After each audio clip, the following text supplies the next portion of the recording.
আমাদের আমির যেমন বলছেন, আমরা দুর্নীতি করি না, আমরা দুর্নীতি করতে দেব না ইনশাআল্লাহ। আর এমন ধরনের ব্যবসায়িক পলিসি নির্বাহ করা হবে যার মধ্য দিয়ে ব্যবসায়ীরা সবচাইতে মানে আস্থার সাথে, একজনে বলছেন না, আস্থা এবং নিরাপত্তা, আস্থা এবং নিরাপত্তা, আপনি আশ্বস্ত থাকতে পারেন। এখানে জামাত ইসলামের বরিশাল মহানগরী নেতৃবৃন্দ আছে, আমিও সাবেক মহানগরী কেন্দ্রে কাজ করি।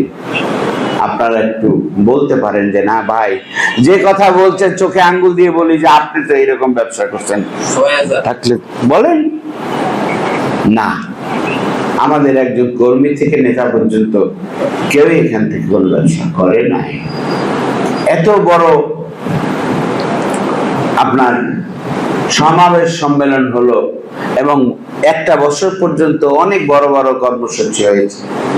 আপনারা বিভিন্নভাবে আন্তরিকভাবে সহযোগিতা করেছেন, কিন্তু কেউ যদি কোনো চাপ অনুভব করে থাকেন তাহলে বলেন যে হেলাল ভাই কি বলছেন, ওনাদের সাথে আপনাদের তো পার্থক্য নাই, বলেন না।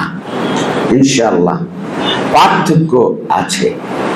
আমাদের নেতা কর্মীরা ইনশাআল্লাহ এই জায়গায় পরহেজ করে তার নিজের জন্য এই জিনিসটা করবে না, দলের জন্য কোনো অন্যায্য কোনো ধরনের কাজ তারা করবে না। এরকম করতে মানে চিন্তাও করা হয় না। বাধার ক্ষেত্রে কোনো লোক কোনো হয় তাহলে সেই সংগঠনে এসে সে তার ব্যাপারে শক্ত পদক্ষেপ নেবে। সৎ ব্যবসায়ী ইসলাম সবসময় উৎসাহিত করে, কারণ সমাজকে অনেক বেশি মানে কি বলে আর কি উন্নয়নের জন্য, সামাজিক উন্নয়ন,